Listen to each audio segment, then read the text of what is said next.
കേരള രാഷ്ട്രീയം ഒരുപക്ഷെ സമാനതകളില്ലാത്ത പ്രതിസന്ധിയിലേക്കാണ് നീങ്ങുന്നത്. മുഖ്യമന്ത്രി പിണറായി വിജയന്റെ നവകേരള സദസ്സ് അഥവാ പ്രജാപതി യാത്ര തലസ്ഥാനത്തെത്തുമ്പോഴേക്കും ദേശീയ തലത്തിൽ രൂപം കൊള്ളുന്ന ഒരു പുതിയ അന്വേഷണ റിപ്പോർട്ട് അദ്ദേഹത്തിന്റെ മാത്രമല്ല, കുടുംബത്തിന്റെയും കൂടി ഭാവി തീരുമാനിക്കും. ഏതായാലും ഇക്കുറി മുഖ്യമന്ത്രി മാത്രമല്ല, പ്രതിപക്ഷത്ത് മുഖ്യമന്ത്രി കുപ്പായം തുന്നി കാലമേറെയായി കാത്തിരിക്കുന്ന രമേശ് ചെന്നിത്തലയും ഉപമുഖ്യമന്ത്രി കുപ്പായം തുന്നി കാത്തിരിക്കുന്ന പി.കെ. കുഞ്ഞാലിക്കുട്ടിയും ഒപ്പമുണ്ട്. കൊച്ചി മിനറൽസ് ആൻഡ് റൂട്ടൈൽസ് എന്ന സ്ഥാപനവുമായി കേരളത്തിലെ രാഷ്ട്രീയ നേതൃത്വവും പോലീസും റവന്യൂ ഉദ്യോഗസ്ഥരും നടത്തിയ കൈക്കൂലി ഇടപാടാണ് ഈ സംഭവങ്ങൾക്ക് ആധാരം. മരണമടഞ്ഞ സാമൂഹിക പ്രവർത്തകൻ ഗിരീഷ് ബാബു നൽകിയ ഹർജി തുടരാം എന്ന അമിക്കസ് ക്യൂറി റിപ്പോർട്ടിനെ തുടർന്ന് മുഖ്യമന്ത്രി പിണറായി വിജയനും മകൾ വീണയ്ക്കും നോട്ടീസ് അയക്കാൻ ഹൈക്കോടതി ഉത്തരവിട്ടിരുന്നു. അതിന് പിന്നാലെയാണ് കേന്ദ്ര കോർപ്പറേറ്റ് അഫയേഴ്സ് മന്ത്രാലയം അഥവാ കമ്പനി കാര്യമന്ത്രാലയം ത്വരിത അന്വേഷണത്തിന് ഉത്തരവിട്ടത്. ആദായ നികുതി വകുപ്പിന്റെ ഇന്ററിം സെറ്റിൽമെന്റ് ബോർഡ് പുറപ്പെടുവിച്ച തീർപ്പിന്റെ അടിസ്ഥാനത്തിലാണ് ഈ പുതിയ അന്വേഷണം. +2 ഡിഗ്രി കഴിഞ്ഞവർക്ക് വേൾഡ്സ് ഫസ്റ്റ് AR/VR ക്ലാസ് റൂമിലൂടെ സ്മാർട്ട് ഫോൺ എഞ്ചിനീയർ ആവാം. കൂടുതൽ അറിയാൻ വിളിക്കൂ ബ്രിഡ്കോ ആൻഡ് ബ്രിഡ്കോ. ത്വരിതാന്വേഷണത്തിൽ വസ്തുതയുണ്ടെന്ന് കണ്ടെത്തിയാൽ കോർപ്പറേറ്റ് കാര്യമന്ത്രാലയത്തിന്റെ കീഴിലെ സീരിയസ് ഫ്രോഡ് ഇൻവെസ്റ്റിഗേഷൻ ഓഫീസ് എന്ന ഗുരുതര സാമ്പത്തിക കുറ്റകൃത്യങ്ങൾ അന്വേഷിക്കുന്ന സംവിധാനം അന്വേഷണം ആരംഭിക്കും. കോർപ്പറേറ്റ് മേഖലയിലെ ഗുരുതരമായ സംഘടിത സാമ്പത്തിക കുറ്റകൃത്യങ്ങൾ അന്വേഷിക്കുന്ന ജുഡീഷ്യൽ അധികാരമുള്ള ഏജൻസിയാണ് SFIO ഹൈക്കോടതി. സുപ്രീം കോടതി, കേന്ദ്ര സർക്കാർ എന്നിവ നിർദ്ദേശിക്കുന്ന കേസുകളും അന്വേഷണങ്ങളുമാണ് സാധാരണ ഇവർ ഏറ്റെടുക്കുന്നത്. എല്ലാ സംസ്ഥാനങ്ങളിലും ജില്ലാ സെഷൻസ് കോടതിയുടെ പദവിയുള്ള കോടതികളാണ് ഈ ഏജൻസി രജിസ്റ്റർ ചെയ്യുന്ന കേസുകൾ പരിഗണിക്കുക. ആദായ നികുതി വകുപ്പിന്റെ ഇടക്കാല തീർപ്പാക്കൽ ബോർഡ് ജുഡീഷ്യൽ അധികാരമുള്ളതാണ്. നികുതി നിർണയത്തിലെ അപ്പലേറ്റ് അതോറിറ്റിയായ ഇവരുടെ തീരുമാനത്തിൽ അപ്പീൽ നൽകാൻ കഴിയില്ല.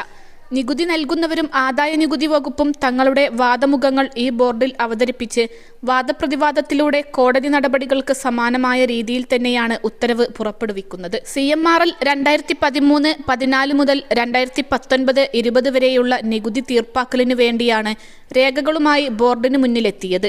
ഇതിനിടെ 2019 ജനുവരി 25-ന് കർത്തായുടെ മുഴുവൻ സ്ഥാപനങ്ങളിലും ഉദ്യോഗസ്ഥരുടെ വീടുകളിലും ആദായ നികുതി വകുപ്പ് തിരച്ചിൽ നടത്തി രേഖകൾ കണ്ടെടുത്തിരുന്നു.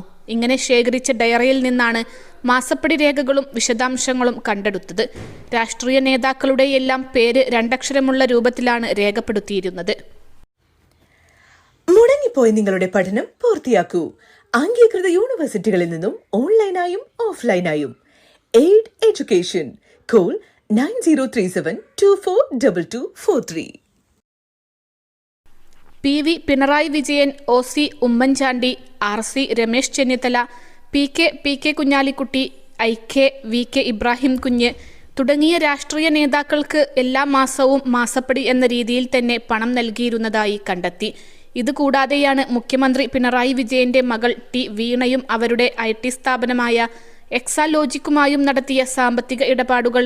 2016 ഡിസംബറിൽ IT മാർക്കറ്റിംഗ് ആവശ്യങ്ങൾക്കായി വീണയുമായി CMRL കരാർ ഒപ്പിട്ടിരുന്നു. പിന്നീട് 2017 സോഫ്റ്റ്വെയർ സഹായങ്ങൾക്കായി പുതുക്കിയ കരാർ ഒപ്പുവെച്ചു.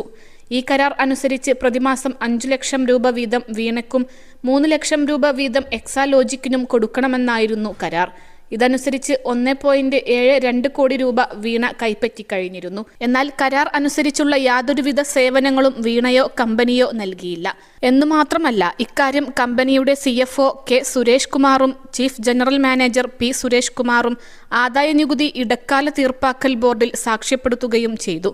യാതൊരുവിധ സേവനങ്ങളും നൽകാതെ മുഖ്യമന്ത്രിയുടെ മകൾക്ക് പ്രതിമാസം ഈ തരത്തിൽ പണം നൽകുന്നത് രാഷ്ട്രീയ അഴിമതി ആണെന്നാണ് കേന്ദ്ര അന്വേഷണ ഏജൻസികളുടെ നിലപാട്. ഏതാണ്ട് ഈ നിലപാടിനോട് അടുത്തു തന്നെയാണ് ഹൈക്കോടതിയും അമിക്കസ് ക്യൂറിയും നടത്തിയിട്ടുള്ള നിരീക്ഷണങ്ങൾ. 2016 ശേഷം CMRL 135 കോടി രൂപയാണ് രാഷ്ട്രീയ നേതാക്കൾക്കും ഉന്നത ഉദ്യോഗസ്ഥർക്കും പോലീസ് ഉദ്യോഗസ്ഥർക്കുമായി നൽകിയത്. ഇടക്കാല തീർപ്പാക്കൽ ബോർഡിൽ ലഭ്യമായിട്ടുള്ള രേഖകൾ, മൊഴികൾ എന്നിവ ഇത് സാധൂകരിക്കുന്നതാണ്. ഈ പണം ആർക്കൊക്കെ എന്തിനുവേണ്ടി ചെലവഴിച്ചു എന്ന് കണ്ടെത്താനാണ് സീരിയസ് ഫ്രോഡ് ഇൻവെസ്റ്റിഗേഷൻ ഓഫീസ് പരിശോധന നടത്തുന്നത്. ഇപ്പോൾ നടക്കുന്ന കേന്ദ്ര കമ്പനി കാര്യമന്ത്രാലയത്തിന്റെ ത്വരിതാന്വേഷണത്തിൽ 3 കാര്യങ്ങളാണ് പരിശോധന. CMRL ചെലവഴിച്ച 135 കോടി രൂപയിലൂടെ അവരുടെ വ്യവസായ ആവശ്യങ്ങൾക്കു വേണ്ടി നിയമവിരുദ്ധവും പരിസ്ഥിതി വിരുദ്ധവുമായ എന്തെങ്കിലും നേട്ടമോ പരിഗണനയോ കൈവരിച്ചിട്ടുണ്ടോ?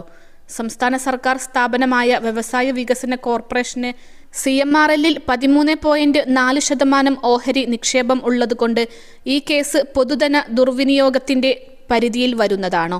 CMRL ബോംബെ സ്റ്റോക്ക് എക്സ്ചേഞ്ചിൽ ലിസ്റ്റ് ചെയ്യപ്പെട്ടതാണെങ്കിൽ ഉയർന്നിട്ടുള്ള ആരോപണങ്ങൾ സെബി ചട്ടങ്ങളുടെ ലംഘനമാണോ? ഈ 3 കാര്യങ്ങൾ പരിശോധിച്ച ശേഷമാണ് മന്ത്രാലയത്തിന്റെ ശുപാർശയനുസരിച്ച് SIFO അന്വേഷണം നടത്തുക.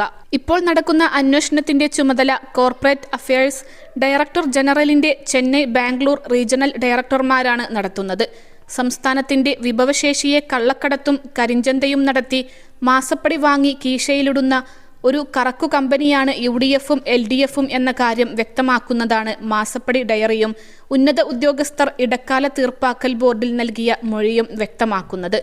മാസപ്പടി വിവാദം ഉയർന്നപ്പോൾ വ്യവസായികളിൽ നിന്ന് പണം വാങ്ങുന്നതിൽ വലിയ തെറ്റില്ല എന്നായിരുന്നു പ്രതിപക്ഷ നേതാവ് VD സതീശൻ പരസ്യപ്രസ്താവനയിൽ പറഞ്ഞത്. കഴിഞ്ഞ ദിവസം കോൺഗ്രസ് നേതാവും അവരുടെ പഠന ഗവേഷണ കേന്ദ്രത്തിന്റെ ഡയറക്ടറുമായ ചെറിയാൻ ഫിലിപ്പ് മാസപ്പടി വാങ്ങുന്നത് പാപമാണെന്ന് പറഞ്ഞ് ഫേസ്ബുക്കിൽ പോസ്റ്റിട്ടിരുന്നു.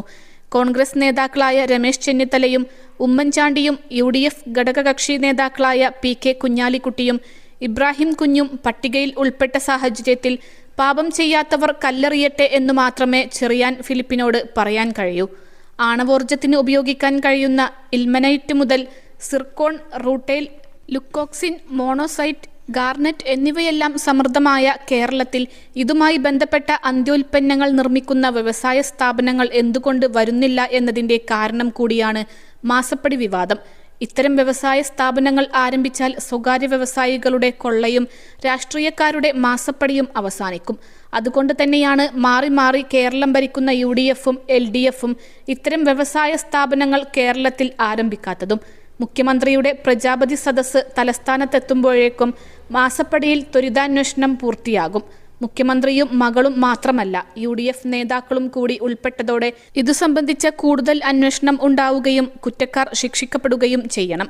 കേരളത്തിലെ രാഷ്ട്രീയത്തിന് മാറി മാറി ഇടതുമുന്നണിയും വലതുമുന്നണിയും മാത്രം ഭരിക്കുന്ന സംവിധാനത്തിന് ഒരു മാറ്റം വരേണ്ട സാഹചര്യം കൂടിയാണ് മാസപ്പടി കേസ് കേരളത്തോട് ചൂണ്ടിക്കാട്ടുന്നത്. രാഷ്ട്രീയ തിമിരത്തിന്റെ അന്ധതയിൽ സംസ്ഥാനത്തിന്റെ പൊതു താൽപര്യവും പൊതുവിഭവങ്ങളുമാണ് ഇല്ലാതാകുന്നത്. കേരളം നേടിയ സാമൂഹിക പുരോഗതിയും സാക്ഷരതയും രാഷ്ട്രീയത്തിന് അതീതമായി സംസ്ഥാനത്തിന്റെ പൊതു താൽപര്യത്തിന് പ്രയോജനപ്പെടുന്നില്ലെങ്കിൽ അതുകൊണ്ട് എന്ത് പ്രയോജനമാണ്?